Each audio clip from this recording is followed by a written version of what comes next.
and he's like, I've never had an experience of paranormal before or after this. And now I'm staring at something I have never even heard of.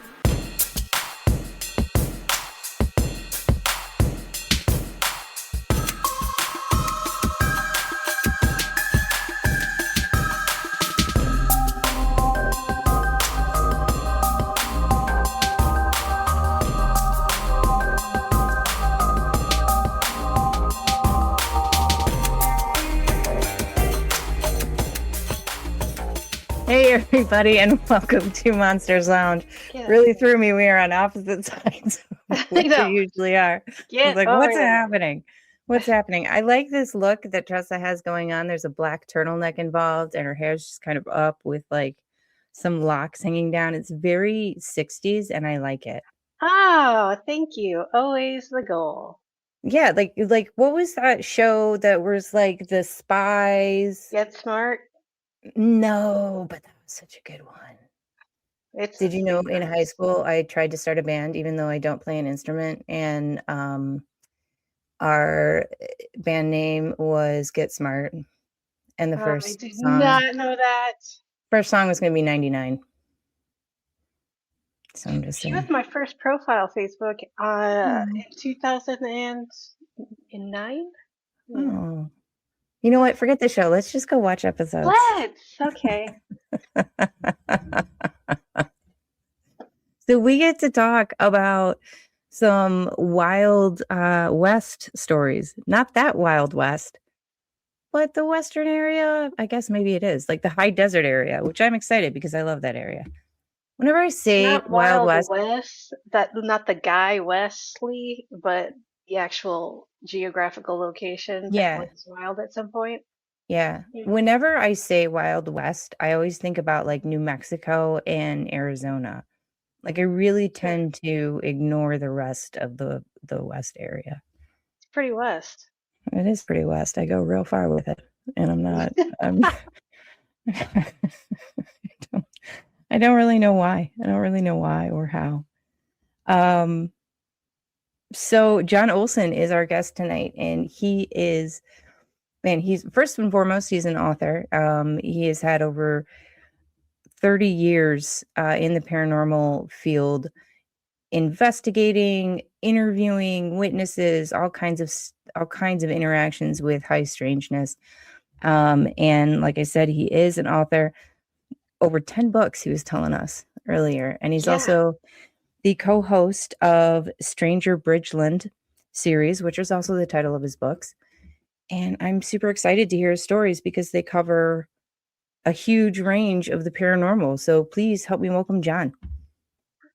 Yay. Hey, thank you so much for having me on. This is always so much fun. So, well, thank you so much for coming on. Yeah, no worries. This is great. So excellent. We were talking right before the episode started that you are in the Utah area, specifically more like North Utah, right? Yeah, I'm up in the valley I live in is called Cache Valley, spelled Cache, like a and for those of you that don't know, that's what the trappers, in particular the French trappers, called where they hid their stuff was a cache, and so they named it after Cache Valley. Yeah. Okay. So, and then the area that kind of unofficially, my books are called Bridgerland because the Bridgerland book series, because here in northern Utah and part of Idaho and part of Wyoming was discovered, I guess you could call it discovered, by Jim Bridger, which was a famous trapper and helped people settle the area. And so they call it Bridgerland. And so that's where I got the name Bridgerland, Stranger Bridgerland. So for the book series. So I was wondering about that because I kept thinking Bridgerton. And I was like, this doesn't seem like it would have anything to do with that. No. Bridgerland. Yeah, Bridgerland. So, and of course I'm saying it with like a Utah accent. So it just Bridgerland. It kind of like goes all the way through. So. Now that is very close. If I looked at my map kind of correctly or reasonably close to like the like Arches National Park and like Moab and whatnot, right? So those are all in the southern part of Utah, and I'm in the very north. It's Utah Oh, is just for some reason I thought Arches was like way up there. it's down south too. It's kind of amazing. Damn you, Um, it's geography. yeah, and Both. Utah It's is here. crazy with the type of terrain that we have all the way through, like because you guys know Arches with the desert and the and all of the rock formations, and then up where I live is kind of like the high desert, and not too far from me it goes straight into the west desert. But if I go to the east like 20 minutes, then I'm in a lot of forest that looks just like Colorado. So there's so much different stuff here in Utah. So I love We have it there. plains. We have lots of fields. We do have some fields. They're very flat. yes, You can see really far until you see another building. Iowa. right. Yeah. You just you got to stand on a milk crate, and then you can see to the next state. Yeah, you need that Mhm. milk crate though. Yeah. I get lost if I'm not near mountains. I guess it's the opposite of claustrophobic. I'm like, I don't know where I am or where I'm going. So Oh, it's so weird going from flat to mountains too. Like you definitely, like Utah's a strange place. A lot of paranormal, weird phenomena, high strangeness, all that kind of stuff. mhm. Do you have any theories through all of your research, like why that area is a little bit more prolific, I guess, in the paranormal? I think each area kind of has, I guess, different high strangeness. A lot of so in the area that I live, and I'm about 80 miles, maybe a little bit more to Skinwalker Ranch, which is here in Utah as well. Okay. And so, each little area seems to have just your generalized weirdness. For example, not too far from here, there's an area near what's called Bear Lake. It's a great big lake up here that borders Utah and Idaho in the far corner. And near that, for example, I get a lot of Bigfoot stories that are all within probably a 10-mile radius in that area.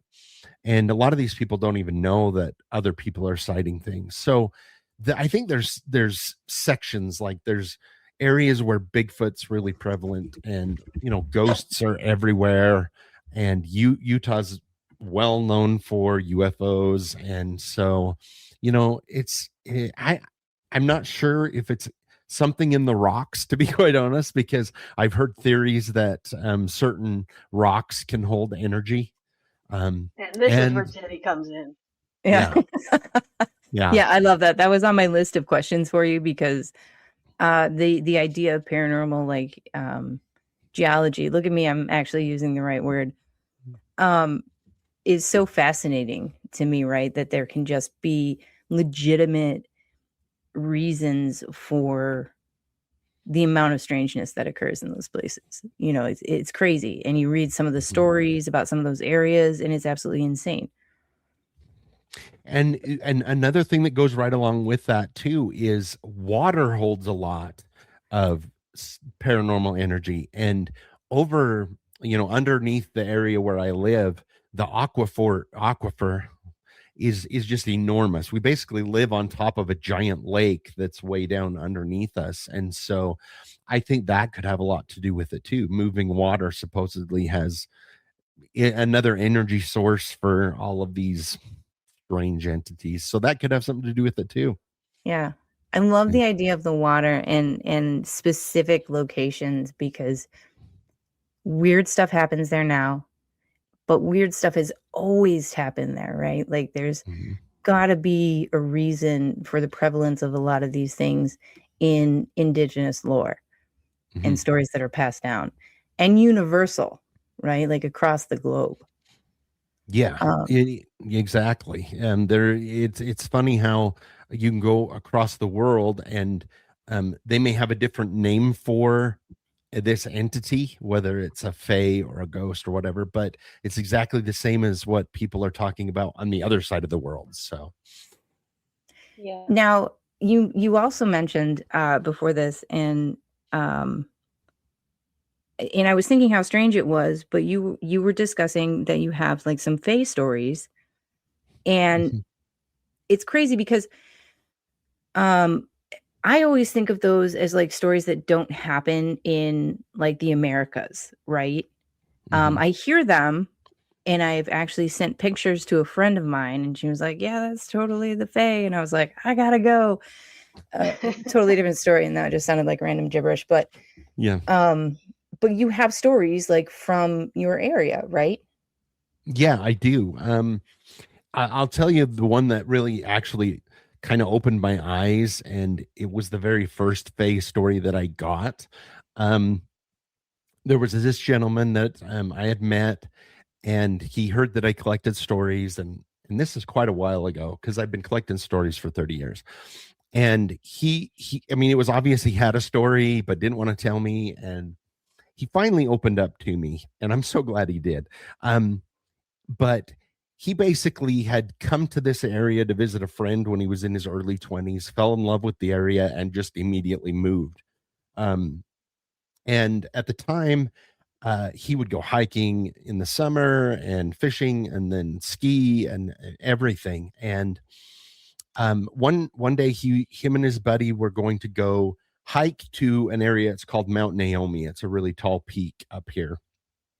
You can do it in one day, but they wanted to do, go up there and then spend the night and then come back. And at the last minute, his buddy couldn't go. And so he's like, well, I'm going to go. When you're in your 20s, you're like, oh, I'm invincible. I'll be fine alone. So um, he went, and he got a late start and got up there, and it started getting darker. And so he just made camp, which basically was he just had a sleeping bag and some stuff. There was a burn ban, which happens a lot in August up here where you can't have an open fire. So he just brought stuff that he could eat. Had something to eat. He always had a headlamp, and he would bring an old book to read till he got tired and then go sleep. And so he falls asleep, and in the middle of the night, he wakes up, and he's not sure what woke him up. He says, I am a really heavy sleeper. So something had to have woken me up, you know, and he couldn't figure out what it was. And he realized how quiet it was. I mean, just deathly quiet.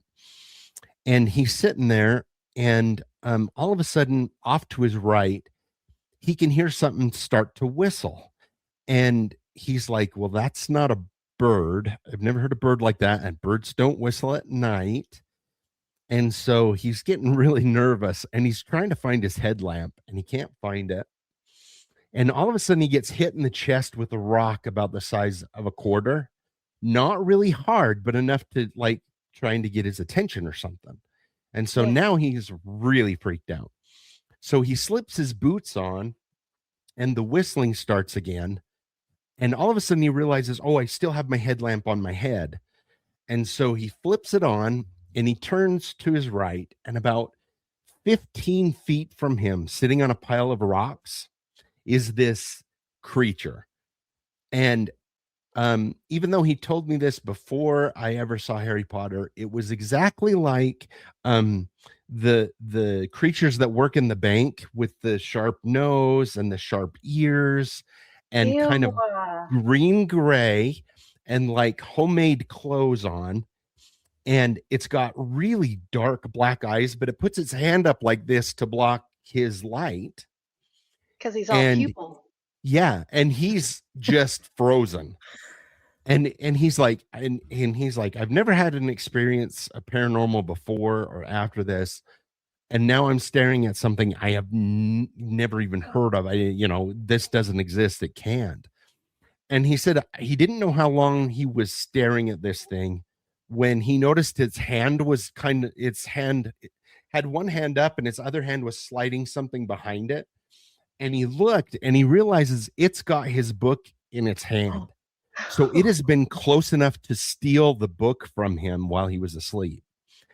And that kind of snaps him out of it. And he just grabs his sleeping bag and his pack and runs for the trailhead. And right before he gets to the trailhead, he trips and just sprawls with all of his stuff. And he's just trying to gather everything. And he says, right behind him, the whistling starts again. Not very far behind. And he's like, and he leaves most of his stuff and runs from there all the way back to his truck. And he's like, I swear I'm not crazy. I promise I'm not crazy, but this is what I saw. And so, I was fascinated by it. And I thought it was amazing because I'd never heard anything like this before. So I did some research, and the Native Americans have a creature that they talk about that looks just like this, that lives in the forest. They're really nasty. They love to steal things. Very similar to some of the other creatures that you find in Northern European folklore and the fae that they talk about there. And so I write it in one of my books. I can't remember if it was my second or third book. I put it in there and published it. And when I published it, I'm like, I really got the feeling he was telling me the truth. Maybe he didn't see what he saw, but that's what I thought. I could tell he was very sincere. And then after I published that book, I'm not kidding you, I had 3 different people contact me that said they had similar experiences in that area with creatures like that. And the funniest one was I got an email from a woman, and the headline was "Thanks a lot." That was the title of the email. And I read, and her husband, when he was younger, had a run-in with this creature up there when he was on an elk hunt. And he told his wife about it. And she'd made fun of him for years because she's like, "You're crazy. That's not real. You made it up." And then she read that in my book, and she's like, "Thanks a lot." I had to go apologize to my husband after that. But it's funny because I'll get a story like that I think is kind of like a one-off thing, but then I'll have people come to me and say, "Oh my gosh, that happened to me there," or that, I had a similar experience, which is really cool. To me, that's really cool. Yeah. So, Yeah. Oh, absolutely. I feel like if I were to be an author, that's why I do it. Everybody else, tell me more stuff. Yeah. It's so fun. I'll tell you. I would imagine. Also, can we just quickly acknowledge the sentence, "He was all pupil"? Yeah. Just because I'm listening to the story and that one got me. So there's an all pupil little sort of goblin-y guy. That is insane. Yeah. It is. It's one of those, and it took me a long time to get him to tell me that story, and just how sincere he was. And what's funny is when I interview somebody, and they go right back to that, they often get very emotional, and he kind of did, so there's got to be a lot of tells in there on how somebody tells you a story that really kind of affected them. Right. Especially a story where they don't think anyone's going to believe them. Mm-hmm. And it was terrifying for them. Right. Yeah. I had a lady that I contacted, and she had a story about when she was younger, she had a very abusive dad, and he would come home drunk.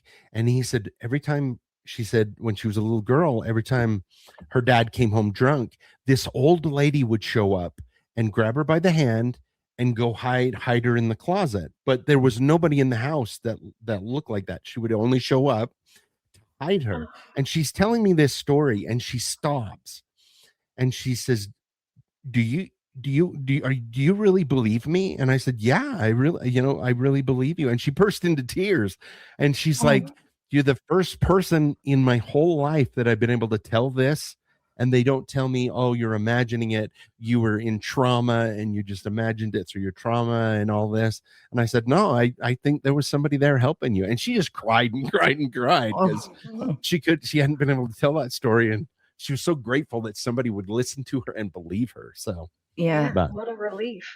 yeah, definitely. Listen, Tressa, I need to make a pact to you right now that if you ever come to me with a wild story, I'll believe you. So you don't have to Oh, thank struggle. you for that. I am so Struggle going for support. straight Excellent. right after this Perfect. message.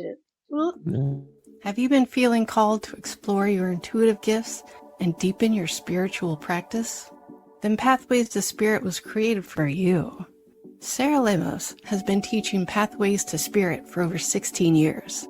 And in that time, she's watched hundreds of students grow into their gifts with confidence and clarity. This isn't just about learning tools. It's about understanding how your energy works and how to use it with intention. Over 6 months, you'll learn about your own intuitive abilities and how they show up, along with many esoteric tools and practices to help explore your potential. But this course is about more than just learning. It's about embracing your sensitivity and living your best life. Register now at mediumsarahlemos.com. It's time to uncover your gifts and abilities.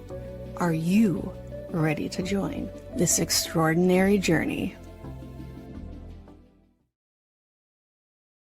Oh man, I just I just love her. She is so great. All She right, is the so best. it Well, real is. quick before we go back into Oh yeah, that, I wanted to address this comment. Kitty Catty Whack, thank you. I hope you girls rescheduled Natalie. I saw that she was supposed to be on an upcoming show, but you yeah, girls didn't end up having the show that Tuesday. She will be back on the 3rd, February 3rd. yes, So yes. no doubts there. Yeah, I know. I was very excited to have her on the show. She's really cool and obviously enjoys Bigfoot, so I like talking to her about that. Anywho, so just to listen, I just rewatched a couple of these movies and watched the most recent um volume of this movie called, and I understand that this is mostly made up, Horror in the High Desert. So that leads me, which phenomenal series of movies, very, very creepy, but it does lead me to ask, do you have a story that when you were hearing it just made the hairs on the back of your neck stand up? Like just gave you the creeps? Yeah, there's actually been quite a few, but one, straight out of the West Desert that I really like. There was I got contacted by this woman who had her story. At the time, her and her husband were married and going to Utah State University, which is up here in northern Utah. And they used to love to go explore on the weekends. They would just throw stuff in their Jeep and just go. And one weekend, they grabbed another couple and they went out to the West Desert. They didn't even know really where they were going, but they ended up down from what's called the Golden Spike. That's where the Union Pacific and the other railroad met in Utah out there. Yeah. And so they're down there ways on one of the abandoned lines. They're right off of one of the abandoned railroad tracks up there. And they set up camp. They have something to eat. And then they're like, oh, you know what? We should go for a walk. We'll just walk down the railroad track so we don't get lost. And so they get on the railroad track, and they're the four of them are just kind of talking as they're heading west on the railroad track. And they're listening. You can hear the coyotes everywhere yelping and everything. And all of a sudden they hear a train whistle, which the trains now don't have whistles like that. I'll add that. And they stop, and the whistle came from the west towards where they're walking. And after the whistle goes, all of the coyotes stop. Everything stops. It's dead quiet. And they're sitting there and they're like, that was really weird. And they keep walking, but now they're not talking. They're kind of looking around. And down the track, there's a light. They can see a light. And they're like, well, that's kind of weird, And as they're walking, the light is getting closer and closer. And before long, when it comes into, close enough view, they can see it's an old oil lamp. It's got that orange glow, and they're looking, and it's coming towards them, and they realize that there's nobody attached to it. It's just kind of floating down the track. And so they step off of the tracks, off to the side. But they don't want to leave. They can't run off because they can't leave the track, or they won't be able to follow it back to camp. And they're sitting there, and as it gets closer, and as it passes by them, they can hear two people having a conversation, and she recognizes it as Chinese because she had some friends at Utah State who spoke Chinese, and it was two gentlemen speaking Chinese to each other, and then their voice kind of trails off, and they watch this lantern float past them and then down the track, and then it disappears, and then they heard the train whistle again from the east this time, and then slowly the sounds start coming back with the coyotes and all of this stuff like that. And come to find out, I did some research after that, and where they were camping was very close to where the Chinese camp was, because when they were building the railroad, they made the Chinese workers camp away from them. They didn't want anything to do with them. So it was near where one of the Chinese camps were from the Chinese workers, which was that was a really cool story to me, because I'd heard a lot of stories, secondhand stories about different things going on out there, including hearing, workers. It was a secondhand story, but there was a scout troop out there, and two of the scouts had woken up and could hear the ping, ping, ping of people hammering the nails up through. So it's a really spooky, weird place for sure out in the West Desert out there. Oh. Yeah, that's creepy. Yeah, it was very cool. But I've got, it's so hard to pin down those stories. And what really got me going in this was the fact that the home I grew up in was built in 1883 and was very paranormally active when I was growing up. It's still paranormally active with ghosts in there. So by the time when I was young, I remember I'd seen full apparitions, boots on the stairs that us kids called the stair monster, and things disappearing. And for example, one that stands out in my mind, I was a little kid, and I had an airplane that I was playing with, and I went into the kitchen, I set the airplane down on the table, and I turned around and got a drink, climbed up, got a drink. When I turned back around to get my airplane was gone, but there was a cap gun sitting where my airplane used to be. What, just a little tradesies? Yeah, little tradesies. I picked it up and I took it to my mom, and she just kind of said, well, then play with that. She really didn't. She's like, I don't get what you're trying to tell me. But that cap gun was like from the 1920s and was in really good shape. And, just different things like that happened when I was a kid that got me into the paranormal throughout the years. She fully was not like, where did you get this? This is a weird thing that we would own in this house. It was just, please get out of my face. She's like, I'm trying to do laundry. That was my mom. She's like, I'm trying let's be honest. Yeah. I think all of our moms would have been like, whatever, I don't 100%. Care. Yeah. Fantastic. Yeah. Is it alive? Is it going to make a mess? All right. Right. I'm a Gen X kid, so it was like she kicked me out of the house, said don't come back till the street lights are on, and then if I wasn't back in 2 days, then they would start to worry. Right. So that's how it was. Drink out of the hose. Get out. Yeah. My mom asked me about that the other day. She was like, what is this whole drinking out of the hose thing? And I was like, all right, well, let me ask you this. Do you think it's appropriate to drink out of the hose? And she was like, yeah, it's water. Used to all the time as a kid. And I was like, that's what they're talking about. Yeah. Yep. That is exactly what they're talking about. Yeah. So, but it was a different time. So it has that weird, I can still taste that hose flavor coming through. Mm-hmm. Right. And it if was you weren't careful for the first 10 seconds. Right. It would burn you if you weren't real careful in the summer. Yeah. So bad. Oh, been there. So. Yep. But Tastes Yeah. like metal. Delicious. I'm hydrated. Mm. Yeah. So, All that plasticky stuff. like, yeah, definitely.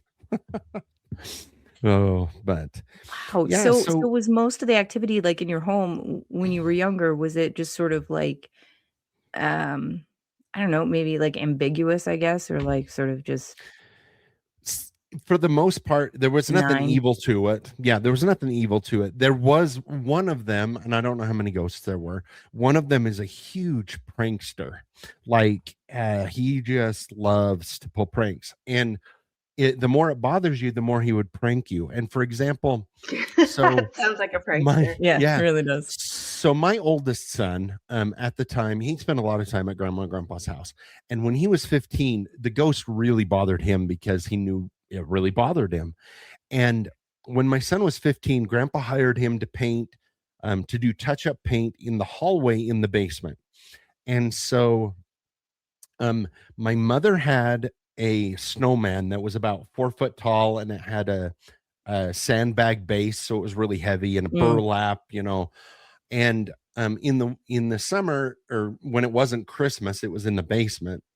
And my son never liked it, and he's in the hallway painting, and he gets a creepy feeling, so he takes his earbuds out and he looks around the corner, and in the corner is the snowman just kind of sitting there. And so he goes in and he picks the snowman up and turns it and puts it in the corner like it's in timeout. And he goes back to painting, and he's painting for another 5 minutes, and he just gets like super creeped out. And so he peeks around the corner again to look, and not only had it turned around, but it was halfway across the room in the middle of the room. And he was like, nope, I'm done. And he went and told my dad. He's like, Grandpa, I'm not doing another thing if that thing's in the basement. So Nope. Burn it it. got thrown on the porch, and then it disappeared. And I was like, where'd it go? And my mom's like, oh, I sold it at a garage sale. And I was like, I hope nothing went with it, but Yeah. I hope it did. Goodbye. goodbye. So yeah. Why is that so terrifying in the context of like if it were happening to you, but when you put it into the frame of mind of like a prankster, like it's hilarious. Yeah, it is. Well, and what's funny is, so my wife Annie and I remarried about 10 years ago, 11 years ago to Annie, and she's been great. I love my wife. She's amazing. But we were selling our house.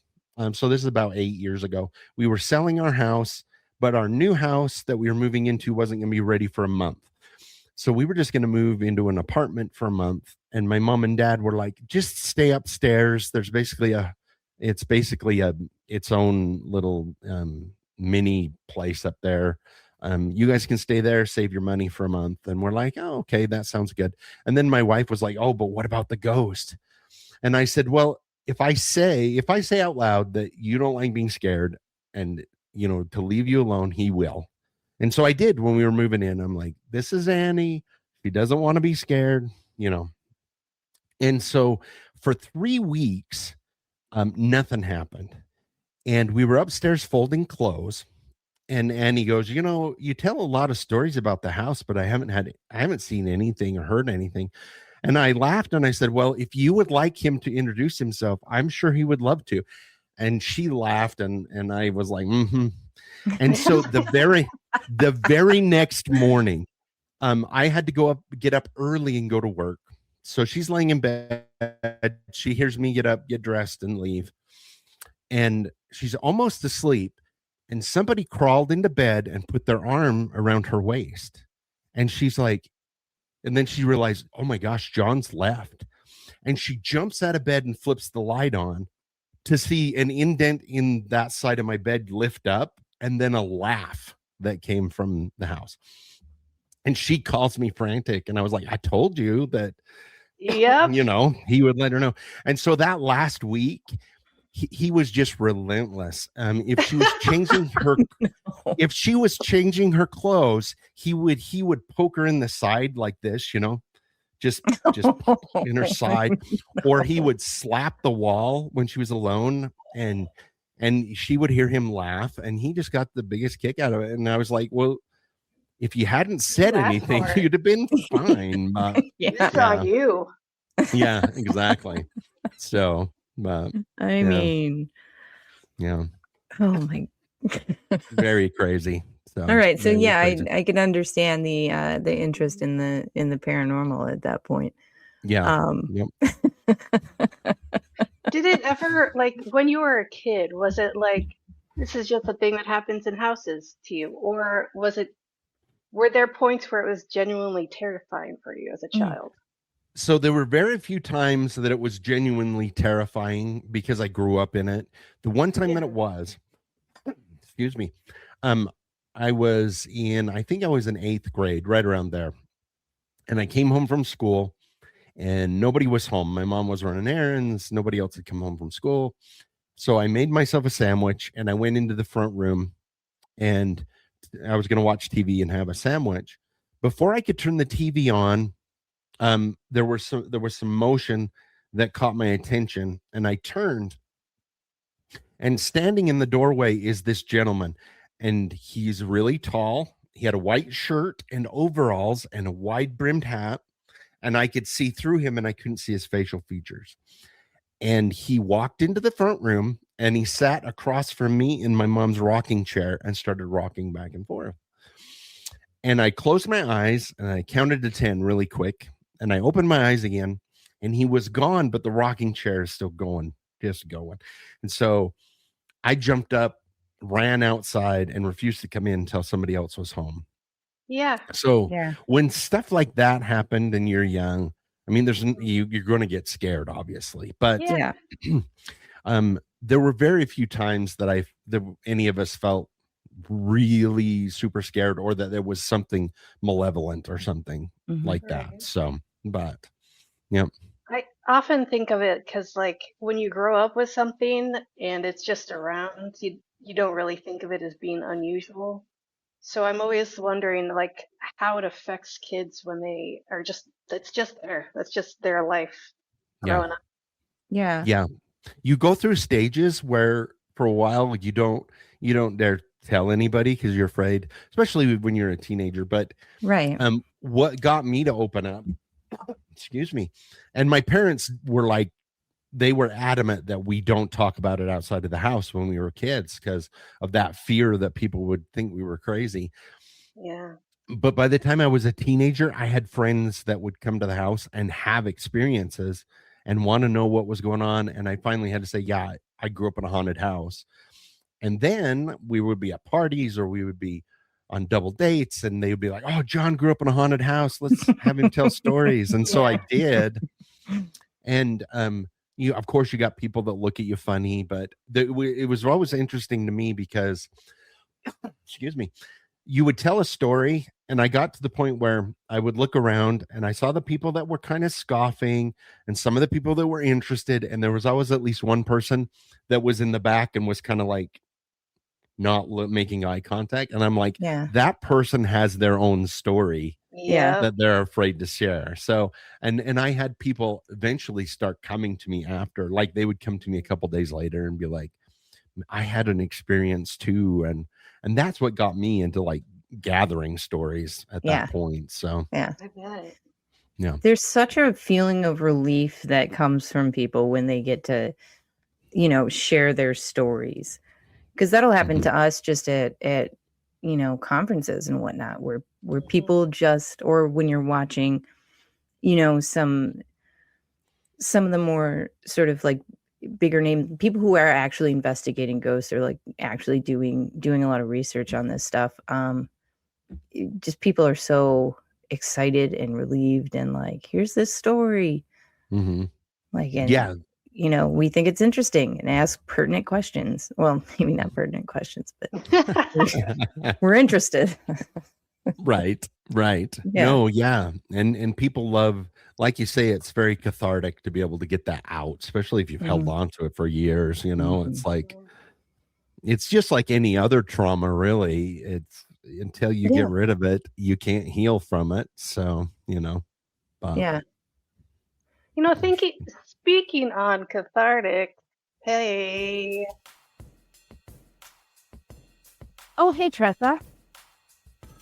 Jeni? Oh, I'm just reading my book by international TV sensation, Dave Schrader. I'm reading the book, too. I don't remember the name of it or who wrote it, but yeah. There, I like your shirt. You? I got it on monstersloungepodcast.com. You've got a great shirt, too. Oh, that's so weird. I got it at monstersloungepodcast.com, too. They have really great stuff. A full variety. I know, right? They have everything. Shirts. Tote bags. Clutches. A phone case, I think.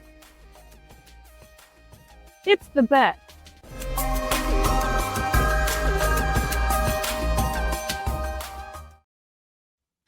Listen, I don't know if you have anybody signed up to do your advertising for your book or for your podcast or for your website or anything, but I want to tell you, Yeah. we do a bang up job.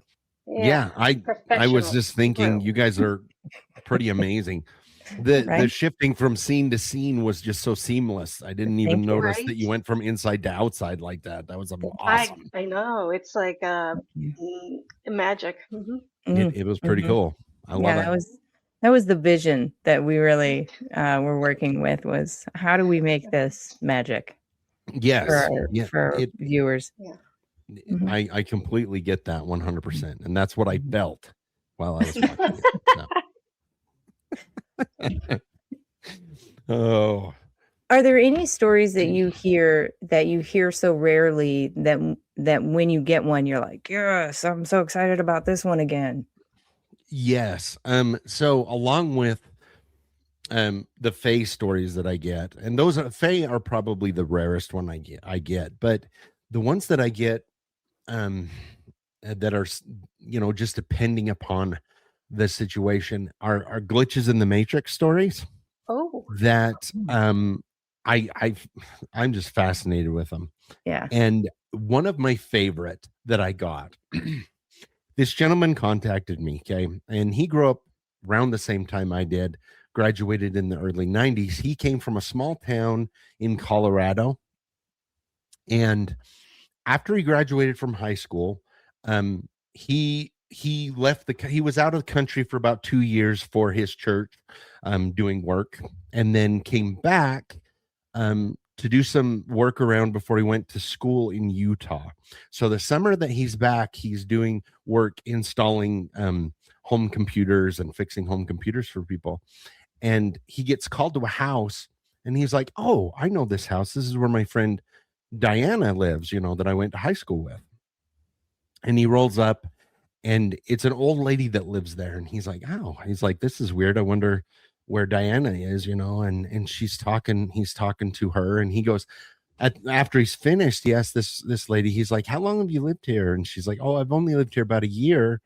She said, the couple that had it before me, their daughter died, and they moved to Arizona. And I was like, "Oh, and so he leaves there and goes to the library after work, and he finds Diana's obituary. And she had died. She'd had an appendicitis burst, and she got very sick and passed away. So he goes to her grave, sees her grave, and he's mourned the loss of his friend. And a few weeks later, he goes off to college, and down the road, he's graduated, he's married now, and he hasn't spent a lot of time back in his old town. But one year he goes back. They go to his mother's, who still lives there, for Thanksgiving, and they're getting ready for Thanksgiving. And his mother's like, "I forgot the Cool Whip for the pie. You've got to go down to the store and get it." They had one little store in the town, the little grocery store. And he's like, "Okay."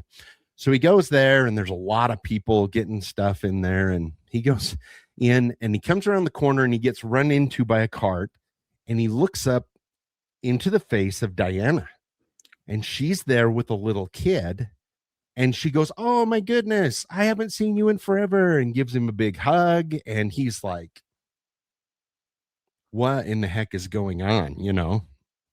And he's like in shock. And they're talking. He goes, "I heard that you got really sick that year after high school." And she goes, "Oh, yes." She's like, my appendix burst and I almost died. Like, it was really close, but I was able to get better and everything. And he goes, "Oh, that's great." And so after he stops talking to her, he proceeds to just leave the Cool Whip, go get in his car and drive to the cemetery. And her headstone is gone. It's not there. He's the Wow. only one that remembers that she passed away. Oh. He remembers vividly reading her obituary, vividly visiting her thing. He mourned her forever, but nobody else in town remembers that. But he said, "I know I didn't dream that, because we were really good friends, and there were years after that I would think about her and be like, I can't believe she passed away. Every once in a while something would happen, and he would think back to that. And in wherever his memory is, or what he was from, she's dead. But in this timeline, or whatever you want to call it, she is alive and well. So, and that one's one that really just kind of floors me. I really hate those stories because it's like the universe is trying to make you go insane. Yeah. Like, Yeah. I Yeah. know what I remembered, but everyone's telling me I'm Mhm. wrong. Right. It's one of those things. It's crazy. And I've gotten quite a few stories like that where people remember things a certain way very vividly. Yeah. And other people remember it a different way. That's wild and strange. And I can't quite wrap my head around the fact that he left the store without the Cool Whip. Yeah, right. And he drove Like, to the cemetery, so his mom was probably like, "Where are you with the Cool Whip?" you can't leave I Cool need the Whip, whip man. shopping. I know.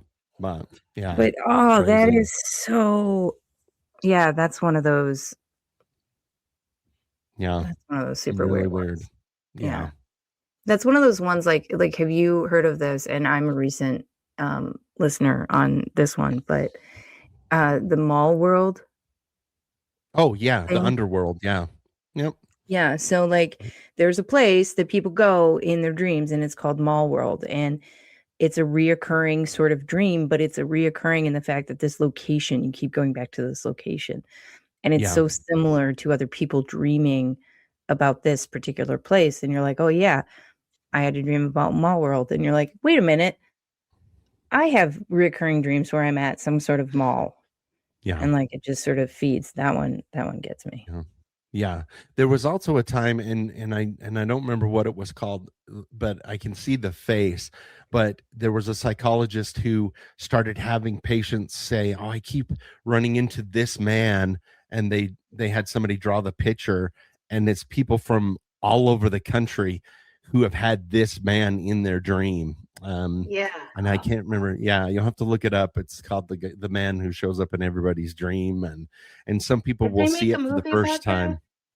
I don't know. They should if I they think haven't. So I Yeah. think that they were planning on, and I could be wrong. This might be just my son messing with me, but I think that yeah. Nicolas Cage was supposed to play the weird man. Oh Which yeah, checks out. actually, I did see that movie. Yeah, it was very similar to it's that. not Yeah, they okay. did make that. And in this dream, it first starts out where he's nice to everybody in their dream, but then later on his dream person starts being mean to everybody, so everybody hates him and ostracizes him. And so yeah. Oh no. Yeah. I can't remember what it's called, but yeah, I've seen that. So it's weird for Makes him sure. smart. Yeah. But All right. So we got a little bit of time for oh, I know what I wanted to know. Most obvious statement ever. All right, so let me tell you just very quickly my story, and Yeah. you can tell me if you've heard something similar. And And I'm assuming Tressa's laughing at me because I'm getting into my serious stance. I'm just liking this direction and I'm really enjoying watching it. Go ahead. So I was in Arches, super late at night, looking at the stars, wandered off by myself, saw something low to the ground, sort of skittering across the trail ahead of me. Just absolutely got a super malevolent vibe from it. And then hightailed it out of there. Now, I had been wandering around town asking everybody about skinwalkers because it's me and that's how I roll. And it's one of my favorite, one of the most terrifying like legends ever in my brain. Mm-hmm. Have you ever heard anything similar to that? So yes, I have kind of a similar story that happened in southern Utah. So this is what's amazing about this story is I got contacted by this gentleman, and it was his dad who was failing in his health, but through his son, he was able to give me a story. But he was an anthropologist at a big university, and when he was a grad student in the late 70s, this guy was working on an Anasazi ruins in the Four Corners area, and they had really weird things that would happen all the time. They had balls of light that would show up at dusk and basically run them off the site. And one night, he was the last one there, and he's trying to clean up. And all of a sudden, he can hear footsteps going around the dig site. And he yells out and then it would stop and nobody would answer. And so he gets really nervous. And he starts heading back towards his car, his vehicle, and he can hear something chasing him, but can't see anything. So he runs to his vehicle and drives off, scared to death. And so he calls the head. At the time, the head archaeologist that was running the dig site, and said, this is what happened to me last night. And he said, well, let's go down there before anybody comes, and we'll look and see. And so they go down there.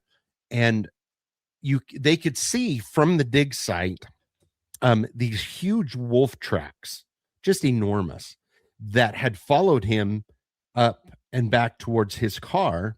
And then he had left, and then the tracks turned and went into the desert. And so they started following the tracks. And as they followed the tracks, he said, in the dirt, very obvious, they slowly transformed from huge wolf tracks into barefoot tracks right before their eyes. Like within like about 5 feet, it went from 4-legged huge paws to 2-legged bare feet running off into the desert. And he's looking at the archaeologist guy, and he's like, what is this? And he's like, yeah, we're not going to talk about it. And he goes, what do you mean we're not going to talk about it? He says, I don't want to hear you say one word about it. Don't tell anybody nothing. But from then on, the head guy in charge made sure everybody was out of there 2 hours before dark, and nobody could go there till 2 hours after the sun had come up. And he was very strict about that for obvious reasons. But that was very much an honest to goodness skinwalker situation where it was he's like, and what's awesome is that this is a scientist I'm talking to who have spent years in the scientific field, who is telling me I saw wolf tracks turn into human tracks on the trail right in front of me, and I can't explain how that happened. And so that's one of my favorite probably skinwalker stories that I have. So that's so good. I love it when scientists like back it up. Yeah. It's just so great. Like if that's I can right, get scientists or a police officer or first responders, because they're trained in paying attention too. So it's pretty amazing. Listen, we're at the end of our hour. Jeni, do you have anything else you want to add? I don't have anything else I want to add outside of just hearing what you're up to, where people can find you, all of those things. Yeah, so you guys, they can find me on strangerbridgerland.com is my website. All of my books are available on Amazon. If you just look up Stranger Bridgerland book series or John Olson book series, and they're available on softback or Audible, Kindle, on everything. They're available now, so which is great. My last book was Stranger Idaho, which is all stories from Idaho. My new book that's coming out in August this year will be Stranger Alaska. I got a ton of stories from Alaska that I have just bet. been amazing. I love it. I love Alaska. I went up there this fall, and we're going back this next Nice. fall. Me and my wife. If I could move to Alaska, I would. I love that up there. But yeah, so Nice. yeah, and you can find out. I'm in March 21st. I'll be at UVU. University that's down near Provo, not BYU, the other one. I'm speaking at their folklore comp. They have a Saturday where they do a folklore symposium, and I'll be speaking there. So, Oh, fantastic. yeah, Absolutely Well, I fantastic. personally would love to ruin all your books and have you tell us all of the stories. All the stories. and So, anytime you go for guys it. want me back, Oh, anytime you guys want me 100%. This has back, been great. please. Yeah, let me know, Thank you because so I have much. a lot of them, a lot of stories, and you guys are great questions. I love your show, so you guys do a great job. Thanks. It's our favorite You- thing is listening to stories. So Yes. mhm. I really enjoy this. So thank you very much. You bet. Thank you, guys. Yes. But we have a I website. couldn't even hear You that. can go there. And if you go on the website, you can find our email, and you can email us, and you can find our merch store, and you can find all this other stuff all about us. So go check that out and stuff. But until next time, thank you for visiting us at the Monsters Lounge.